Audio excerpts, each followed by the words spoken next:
皆さん、こんにちは。未来予想2045へようこそ。私たちの YouTube チャンネルにお越しいただき、ありがとうございます。今回は、大阪万博で目玉になるであろう、空飛ぶ自動車について考えていきます。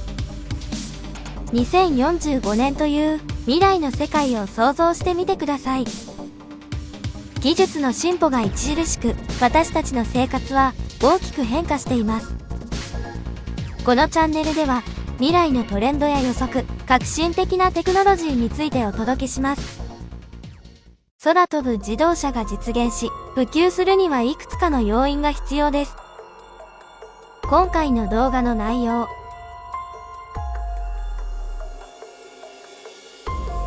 技術の進化と安全性の確保。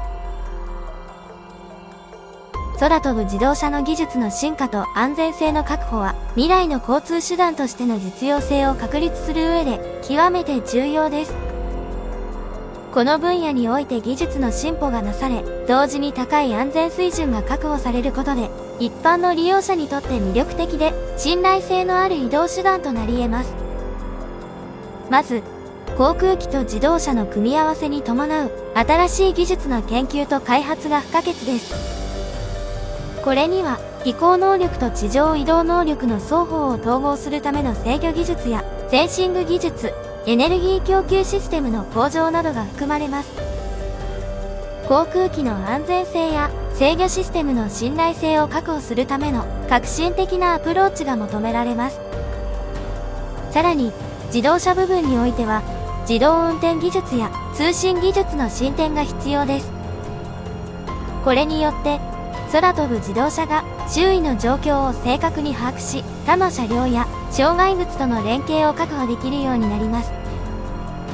高度で自律的な運転機能の開発が事故の予防や安全性向上に寄与します。安全性の確保においては、航空機や自動車の標準的な安全基準に加え、新たなリスクに対処するための独自の安全基準の策定が必要です。特に、離着陸や高度変更の際の安全性、通信のセキュリティ強化などが焦点となります。これにより、利用者は安心して、新しい交通手段を受け入れることができるでしょう。技術の進化と安全性向上においては、定期的な試験やシミュレーション、実際の運用結果の分析が欠かせません。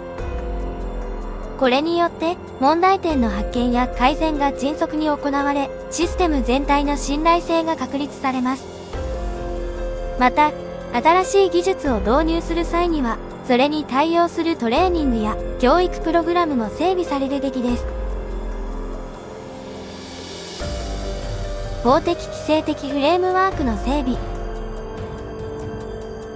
空飛ぶ自動車の導入と普及においては、適切な法的規制的フレームワークの整備が不可欠です。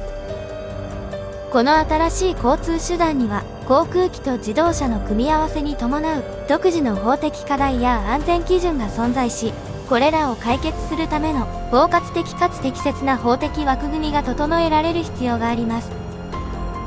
まず第一に、航空機としての特性や空域利用に関する法的規制が必要です。通常の自動車と異なり、空飛ぶ自動車は制空権や航空交通の規制に適合する必要があります。これには、離着陸場や航空路の整備、運航の制約、航空機の登録と証明、パイロットの資格などが含まれます。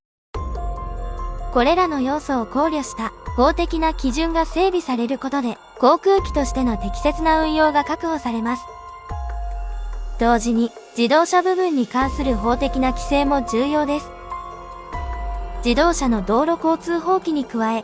空飛ぶ自動車が公共道路を使用する際の特別な規制や免許制度の整備が求められます。また、自動運転機能の導入に伴い、運転者の責任や法的責任の明確化が必要です。これにより、新しい交通手段が安全かつ法的に適切に運用される環境が整備されます。さらに、国際的な協力と標準化も重要な側面です。空飛ぶ自動車が国境を越えて運用される場合、異なる国の法的な要件や規制に対応できるように、国際的な標準や協力が必要です。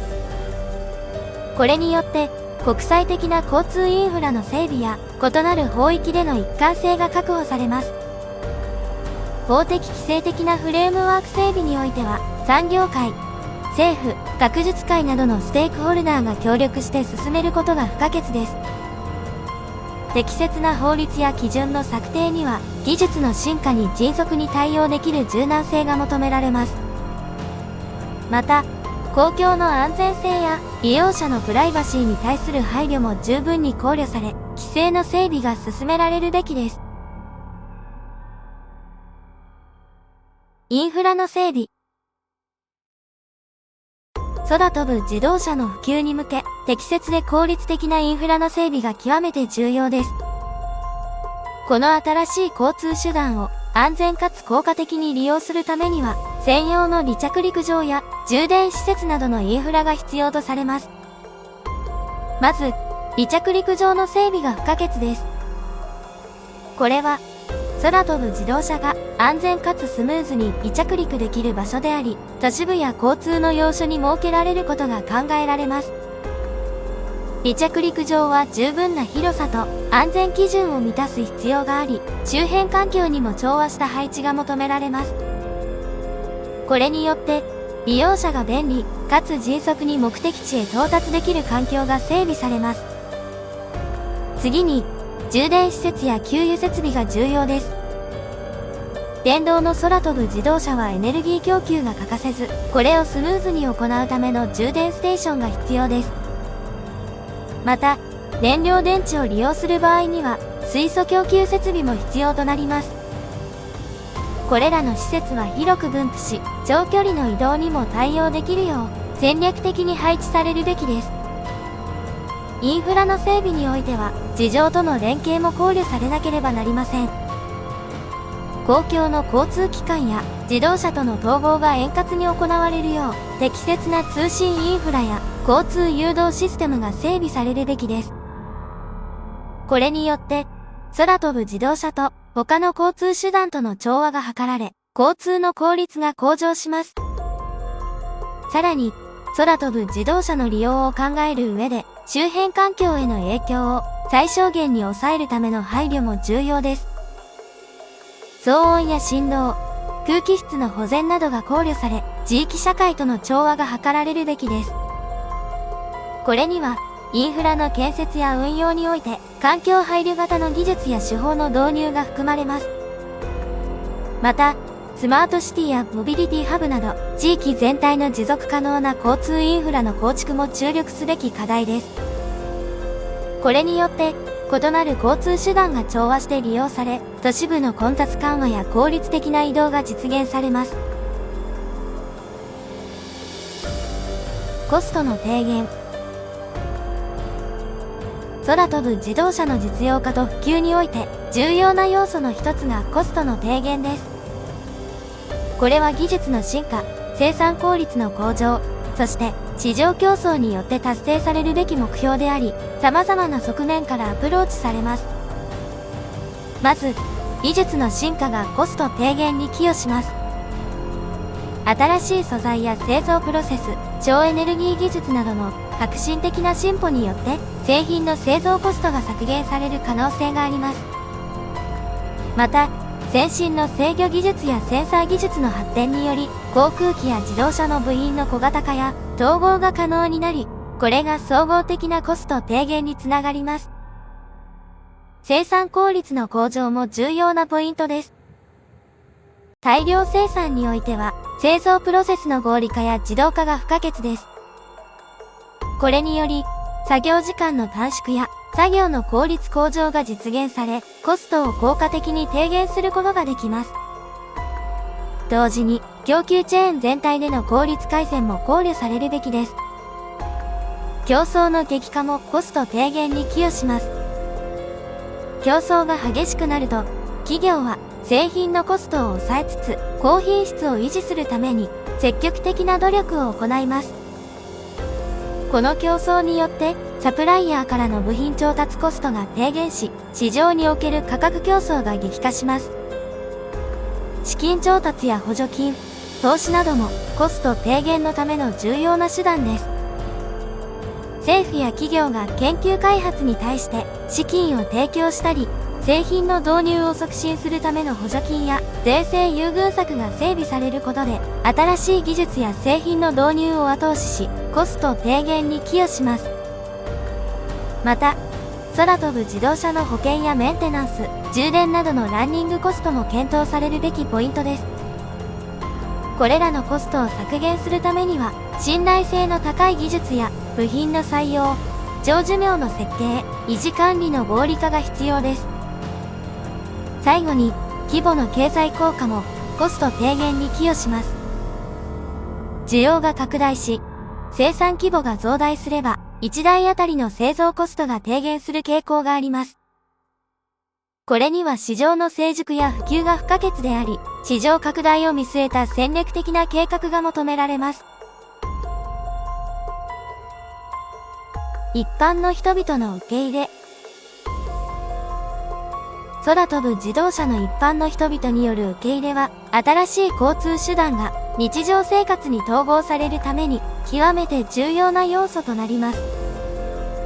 この受け入れが得られるかどうかは、技術の信頼性、安全性、利便性、経済的な側面など多くの要因に依存しています。まず、一般の人々が空飛ぶ自動車を受け入れるためには、その技術の信頼性が不可欠です。新しい交通手段には高度で複雑な技術が組み込まれており、故障や事故のリスクを最小限に抑えることが求められます。信頼性の高いテストと検証が行われ、利用者が安心して利用できると確信されることが重要です。安全性も受け入れの鍵となります。航空機と自動車を組み合わせた新しいモビリティは、高い安全基準を満たす必要があります。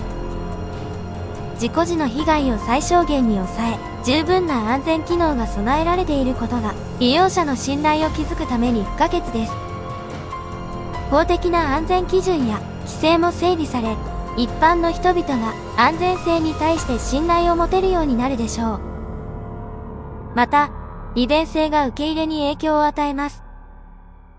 利用者が空飛ぶ自動車を手軽に利用でき、時間の節約やストレスの軽減が期待できるならば、一般の人々はその手段を好意的に受け入れるでしょう。離着陸場や充電施設の利用が容易で、運行スケジュールが柔軟であることが望まれます。経済的な側面も受け入れの大きな要因です。コストが高すぎると、一般の人々が利用しにくくなります。そのため、製造コストや運用コストの低減が必要であり、これによって価格を抑え、広範な層にとってアクセス可能な移動手段となるでしょう。補助金や税制優遇策が整備されることも、一般の人々にとって経済的負担を軽減する手段となります。一般の人々の受け入れには、情報伝達と教育も不可欠です。新しい技術や移動手段に対する正確で理解しやすい情報が提供され、利用者がその安全性や利便性について十分に理解できるようになることが重要です。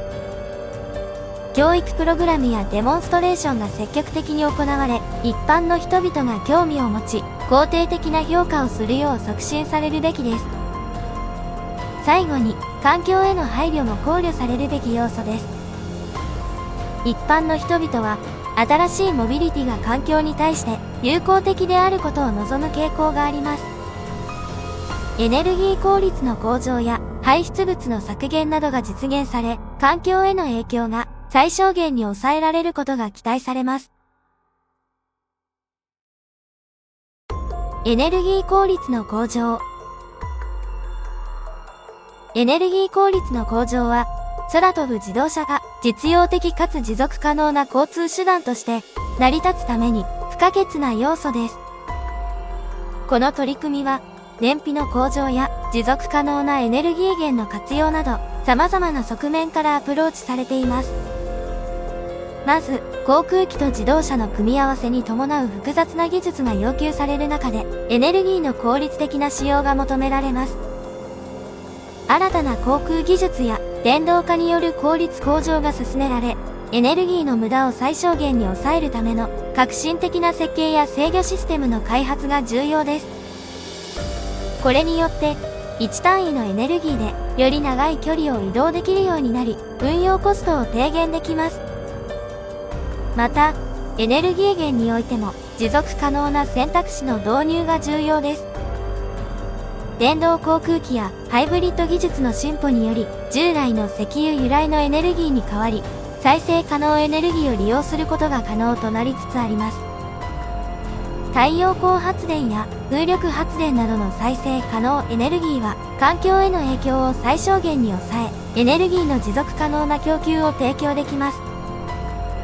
エネルギーの効率向上には、航空機の軽量化や空気抵抗の低減も欠かせません。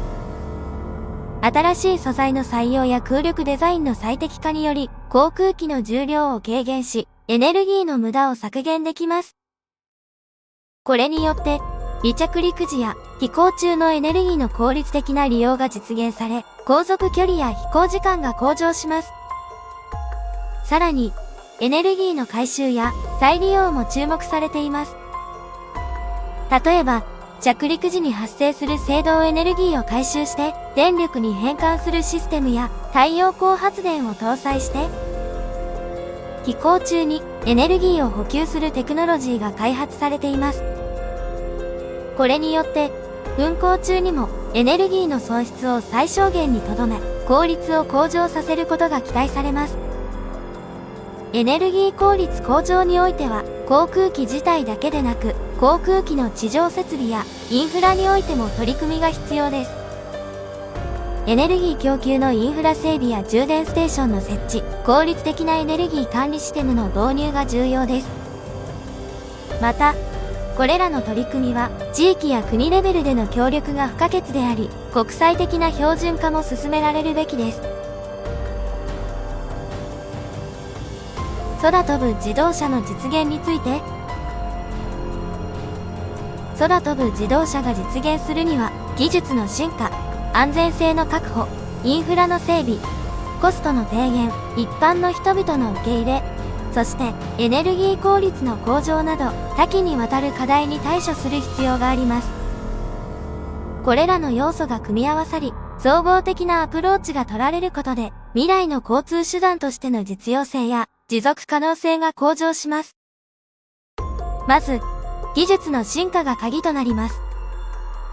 航空機と自動車の統合に伴う高度な技術要素が必要であり、制御技術や制裁技術、航空機の設計や素材に関する革新が進められます。これにより、空飛ぶ自動車が高い信頼性と安全性を実現し、実用性が向上します。安全性の確保も欠かせません。航空機と自動車の組み合わせに伴う新たなリスクに対処するための安全基準や法的フレームワークの整備が求められます。これにより、一般の利用者が安心して利用できる環境が整備され、交通事故の防止や安全性の向上が期待されます。インフラの整備は、空飛ぶ自動車が実用的なモビリティとして機能するために不可欠です。離着陸場や充電施設、通信インフラの整備が必要であり、これによって利用者は円滑かつ効率的に新しい交通手段を利用できるでしょう。コストの低減も重要な要素です。製造コストや運用コストの削減、補助金や投資による資金調達が、一般の人々が空飛ぶ自動車を手軽に利用できるための鍵となります。これによって、利用者の経済的な負担が軽減され、広く普及する可能性が高まります。一般の人々の受け入れは、技術の理解と信頼の構築に依存しています。十分な情報提供や教育プログラム、デモンストレーションが必要であり、これによって一般の人々が新しい移動手段に対して肯定的な態度を持つことが期待されます。最後に、エネルギー効率の向上が環境への負荷を軽減し、経済的な側面も向上させるポイントです。再生可能エネルギーの活用や航空機の設計、改良、エネルギー回収技術の導入が空飛ぶ自動車が持続可能な交通手段として実現するための鍵となります。これらの課題に取り組むことで、空飛ぶ自動車が未来の交通手段として実現する可能性が高まります。技術の進化と安全性の確保、インフラの整備、コストの低減、一般の人々の受け入れ、そしてエネルギー効率の向上がバランスよく進められることで、社会にポジティブな影響を与える先進的なモビリティの実現が期待されます。皆さん、今回の未来予想2045はいかがでしたか？私たちのチャンネルをご視聴いただき、本当にありがとうございました。未来の可能性について一緒に考え、語り合うことができたことを嬉しく思います。これからも未来予想2045は最新の情報と予測を提供し、皆さんと共に未来を明るく希望に満ちたものにしていきたいと思っています。